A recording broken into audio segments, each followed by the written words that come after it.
Hello friends, মাই veg ফুডে আপনাদের সবাইকে স্বাগত। আজকে আপনাদের সাথে শেয়ার করব জলপাই দিয়ে মুগের ডাল। তাহলে চলুন কিভাবে তৈরি করছি দেখা যাক। প্রথমে একটা প্রেসার কুকারের মধ্যে নিয়ে নিচ্ছি 1 গ্লাস পরিমাণ জল। এবার মুগ ডাল আগে থেকে শুকনো কড়াইতে ভেজে নিয়েছিলাম।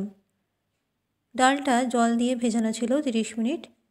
জলটা ঝরিয়ে ডালটা দিয়ে দিলাম। এর মধ্যে স্বাদ অনুযায়ী লবণ, হাফ চামচ হলুদ গুঁড়ো, 1 টেবিলস্পুন সর্ষের তেল আর কাঁচা লঙ্কা দিয়ে প্রেসারের ঢাকা লাগিয়ে 4টে সিটি পড়া অবধি অপেক্ষা করতে হবে। অন্যদিকে নিয়েছি জলপাই।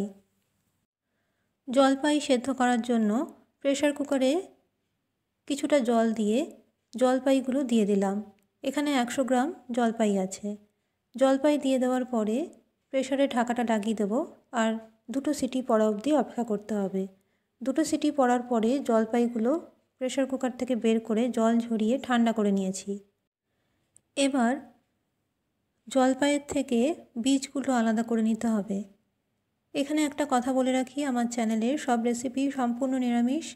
আমার ফেসবুক পেজ মাই ভেজ ফুড আপনারা অবশ্যই ফলো করুন। আজকের রেসিপি ভালো লাগলে চ্যানেলটি সাবস্ক্রাইব করে রাখতে ভুলবেন না। সাবস্ক্রাইব করে পাশের বেল আইকনটি অবশ্যই প্রেস করে দেবেন। এবার একটা কড়াইয়ের মধ্যে নিয়ে নিচ্ছি 2 টেবিলস্পুন সর্ষের তেল। সর্ষের তেল গরম করে এর মধ্যে দিয়ে দেবো গোটা সর্ষে। এর মধ্যে হলুদ আর কালো সর্ষে মিক্স করা আছে। এবার সর্ষে ভালো করে ফুটে গেলে এর মধ্যে দিয়ে দেবো প্রেসার কুকারে সেদ্ধ করা ডাল। ডাল দিয়ে দেওয়ার পরে এর মধ্যে দিয়ে দিচ্ছি সেদ্ধ করে রাখা জলপাই। এবার খুব ভালো করে মিক্স করে দেবো ডালের সাথে জলপাই। রেসিপি কিন্তু এখানেই শেষ নয়, শেষ পর্যন্ত দেখার অনুরোধ রইল আপনাদের কাছে।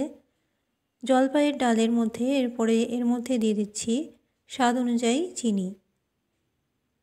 চিনি দেওয়ার পরে আবার একটু নেড়ে চেড়ে দেবো। এবার ডালটা ভালো মতো ফুটিয়ে নেব, তার জন্য 1 মিনিট ঢাকা দিয়ে রাখছি। এই সময় গ্যাসের ফ্লেম মিডিয়ামে রেখেছিলাম। ঢাকা সরিয়ে দিলাম 1 মিনিট পর। দেখুন ডালটা কিন্তু খুব ভালো মতো ফুটে গেছে। এবার ডালটা গ্যাসের ওভেন থেকে অন্যদিকে সরিয়ে রাখছি। এবার একটা তড়কা হাতার মধ্যে নিয়ে নিলাম তেল। তেলের মধ্যে ফোড়ন দিয়ে দিচ্ছি একটা শুকনো লঙ্কা। এবার তেল সমেত লঙ্কাটা খুব ভালো করে গরম করে ডালের মধ্যে দিয়ে দেব।